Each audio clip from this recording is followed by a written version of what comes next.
It's the book club for kids. It's the book club for kids. It's the book club for kids.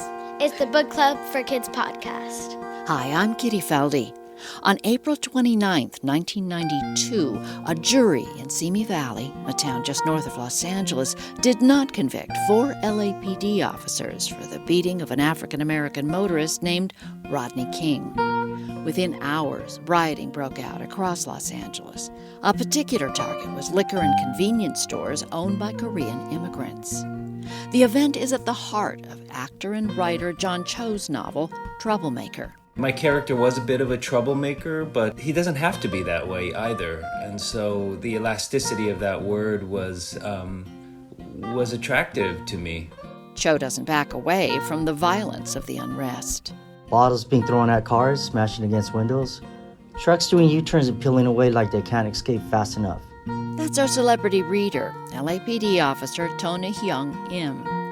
Our readers from Tyler Elementary School in Washington, D.C.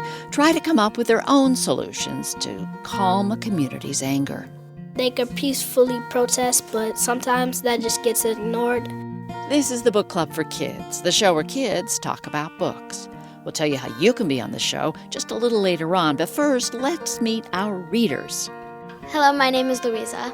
Hello, my name is Liam. My name is Omari. Hello, my name is Azari. And we're all 4th and 5th graders at Tyler Elementary School. DCPS Public Schools. So the book's called Troublemaker by John Cho. What's it about? It's about a boy who tries to protect himself. He is in a lot of trouble because he got suspended from school, and he's trying to protect his father by bringing a gun to him.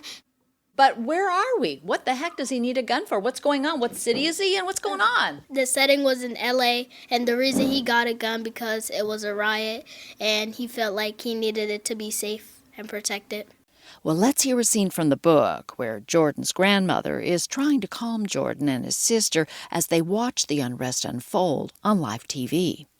Our celebrity reader is LA police officer Hyong. 걱정하지 마.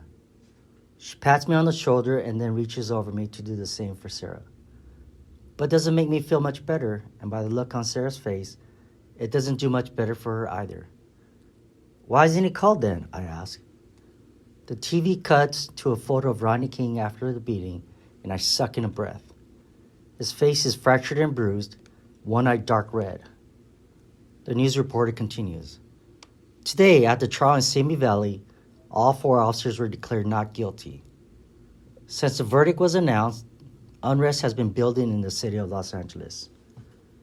We cut now to live footage in South Central, where there have been reports of escalating violence. The TV switches back to today. We're looking at a dusty street, and I feel like I'm watching some kind of a movie. Bottles being thrown at cars, smashing against windows. Trucks doing U-turns and peeling away like they can't escape fast enough. Wait, I sit up straighter. Did he just say South Central? That's where our story is. As if reading my thoughts, Amma squeezes my hand and says, Don't worry, Jordan, your father is fine. Huh? Sarah turns to look at Amma. What do you mean Appa's fine? Where is he? Amma pauses.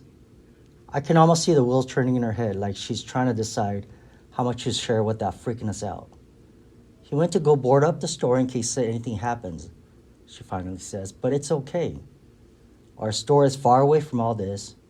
We're farther north, close to Koreatown, and this is Florence, Normandy. We're just being extra careful.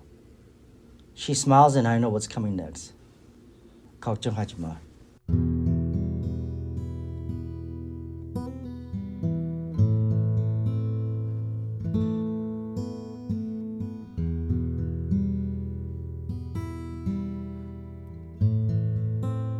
So tell us a little bit about him. It's called Troublemaker because he is bad. He's a bad kid. He got suspended, but his actions, he tries to turn them around. Why is his father in danger in this story? Because he went to go board up their shop because everybody was burning the stores. A bunch of people were attacking Korean stores because a girl named Latasha Harlins was shot in the head by a Korean woman, I think. They later found out that she actually was going to pay but the Korean woman did not think she was going to pay, so she shot her. So you guys really fixed on that gun. It's not often that there are decisions about guns that end up in books. Tell me about how it affected you. I mean, did you think about it? Was it something you thought, I'd never do anything like that? Or maybe I would if it were my father? Or what'd you think? I think it was like a crazy move, like to bring a gun at a young age that he is to his dad's store, but I can understand him because he wanted his dad to be safe and protected while he was boarding up his store. Well, do you think people feel better after they've done violent things? No, I think they feel guilty sometimes. And, like, it's not a good feeling when you know you did something wrong and you made somebody hurt. Is there a better way to get what you want rather than getting mad, basically, burning buildings down, turning cars over and things like that? Is there a better way to do that? You could peacefully protest. Does that work? Sometimes, yes, it does. Treaty, like a pinky promise. You can never break them or the whole world will go into chaos and nothingness.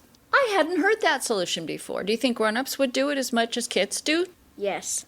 I think they can resolve the problem by talking it out.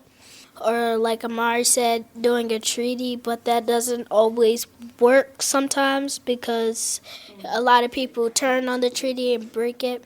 And also, like Louisa said, they could peacefully protest, but sometimes that just gets ignored. So yeah, they maybe be better off just talking it out. Does this book remind you of any other book you've ever read? It reminds me when I read a Godzilla book. Why? Because lizards and monsters are something that I like, and the whole town went into chaos because Godzilla kept going over there and stomping on the houses and stuff. Would you be more afraid of Godzilla or of people who were out messing in the streets? People who are messing out on the streets. Are you a troublemaker? At my house, definitely, totally, yes. But anywhere else, no, because I don't like getting in trouble. This takes place in 1992, which is before any of you guys were born. The technology is different. What did you notice that it didn't take place today? Was there anything in there, any clues that made you think like this took place in the past? On the book cover, he had like a recorder in his pocket instead of a phone, and I thought that was cool because it looked like old and retro. Yeah, like retro-y. Yeah, and it looked very cool. Walkman, isn't that what it Yeah, was? Walkman. Talk about Jordan's best friend. Mike's definitely a troublemaker and is definitely influencing Jordan to be a bigger troublemaker because he's kind of crazy. I agree with Louisa that he's a troublemaker and he gets Jordan into more trouble. But like if I met him personally, I think he'd be nice. Like he could be misunderstood. Like he could be mean for some type of reasons, but he could also have a good nice side that nobody knows. What about Jordan's sister? Do we like her or not? I like her because she's protective and she's the kind of sister you want. Jordan tells his backstory about his sister. He used to never go anywhere without his sister. So, did you like the book? Did you not like the book? What did you like about it? What did you not like? The book was really interesting. I liked how all the action happened. It's the kind of book I like to read because I like action books, and the books I mostly like are like dinosaur books and Godzilla books because I'm a dinosaur expert and a Godzilla expert. Well, let's talk to our writer, John Cho. You guys got some questions for him? Why did you write Troublemaker, or what inspired you to write Troublemaker? This particular book came about when we started the pandemic. And we were stuck at home and the kids were home with us and we had CNN on all day and we were worrying about, what we were calling coronavirus at the time. And the Black Lives Matter movement was in full swing. And I was just sort of trying to figure out how to talk to my kids about all the things that were going on. And of course, there was anti-Asian violence at the time. And so my thoughts then just, because we had all this time at home, I started thinking about the 92 Los Angeles riots / uprising. And it seemed so similar. And I guess it had been almost 20 years, and yet things hadn't changed all that much. And so I was reflecting on that, and I had always wanted to write a story about, or make a story, maybe filmed, about the Los Angeles riots, but couldn't find a way in. But because I was thinking about my kids, I started thinking how interesting it would be to think about that event from the vantage point of a child. And so that's how it came about. Where did you get the title from? That was a toughie. We went back and forth, and the words of John Lewis came into my head at some point. Good trouble, yes. And then I thought about how that word can, go both ways. And I thought about how labels on kids can be damaging. And I thought of my character was a bit of a troublemaker, but he doesn't have to be that way either. And so the elasticity of that word was attractive to me. How would you describe Rodney King if he was still alive today? He's a troubled guy, but seemed like a decent guy. And he was a person who was breaking the law at the time. He was speeding, and then was punished way beyond what he should have been for his violations. So he's not a perfect guy, but he seemed like he was compassionate. Do you know anyone else that made a book? Yes, actually, I probably know a few. Most of them have been memoirs. A really good friend of mine, his name is Cal Penn, and we did 3 movies together that the kids should not have seen. But he wrote a book right before me, as a matter of fact. And so it was fun to, we ended up interviewing each other about our books and talking, and he was... so we talked about publishers too over the phone and how all this was going down. So it was nice to have a friend who'd been through it as well. Why did you make Mike have Barbie doll hair? Everybody thinks that's so funny. He had troll doll hair, which was I don't know if they're around anymore, but which was like this little thing that you put on the end of your pencil, and it had crazy hair that went up, and that was a little homage to my friend David Kim, who was a close pal of mine, and he paid a lot of attention to his hair. And he would spike it up every morning just so that it had a proper height. And there was a lot of Aquanet usage in his house. Aquanet is a hairspray that we don't use anymore because it's bad for the environment.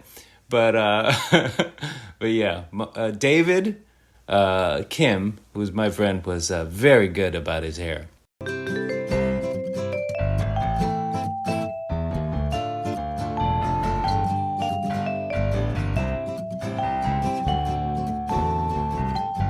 Let's get to the hardest question in the world, which is, what is your favorite book and why?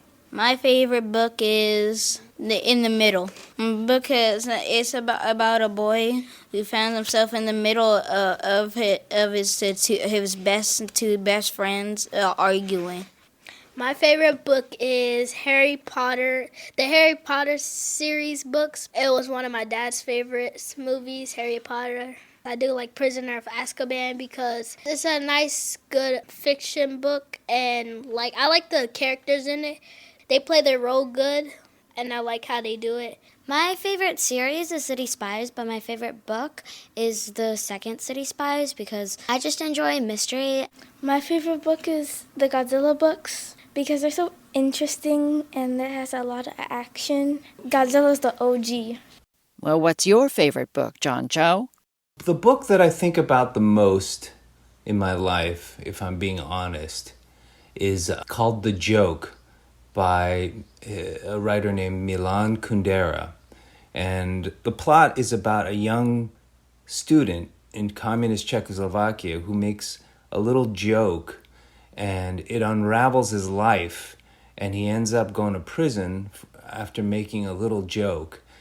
And I don't know exactly why that book has meant so much to me, but I guess that reveals something about my brain that I think this is, that's how life works. You make a little joke and it a little thing leads to 100 big things. But anyway, I think about that book from time to time, and I have thought about it from time to time, for 25 years or whatever. How about you, Officer M? What's your favorite book? The book that I like to read is called The Mickey Mouse Murder, written by Walt Brown. This book is about the death of a very well-known and expensive 1952 Mickey Mouse baseball card and the disappearance of a collectible dealer. As a police officer, I enjoy solving mysteries, and for my hobby, I've always collected baseball cards ever since I was a child. What's great about this book is that it combines my hobby, which is cards, and my passion, which is solving mysteries. We'll have a list of everybody's favorite books at our website, bookclubforkids.org. And if you have a favorite book, you can be on the Book Club for Kids podcast too. No matter where you live in the world, all you have to do is record yourself on your smartphone, telling us your first name, the city where you live, the name of your favorite book, and why you love it. And then email the voice memo to us here at kitty@bookclubforkids.org. We'd love to hear from you. Oh, and you can always send us a picture of you and your favorite book, too. Thanks this week to producer Chad Francis. Brandon Baker composed our theme with additional music from Andrew Walton. Emma Steinkelmer designed our logo. Thanks to our writer, John Cho, and celebrity reader, LA police officer Tony Hyong M. We have a free newsletter for teachers, parents, and librarians full of free tips about how to turn kids into lifelong readers. You can sign up at the website, bookclubforkids.org. And don't forget our other podcast, The Fina Mendoza Mysteries. You'll learn about everything from the State of the Union address to how Congress votes in the U.S. Capitol, and you can try your hand at detective work. Can you solve the mystery of the demon cat before our 10-year-old detective, Fina Mendoza, can? That's the Fina Mendoza Mysteries, wherever you listen to podcasts. I'm Kitty Felde. Thanks so much for listening.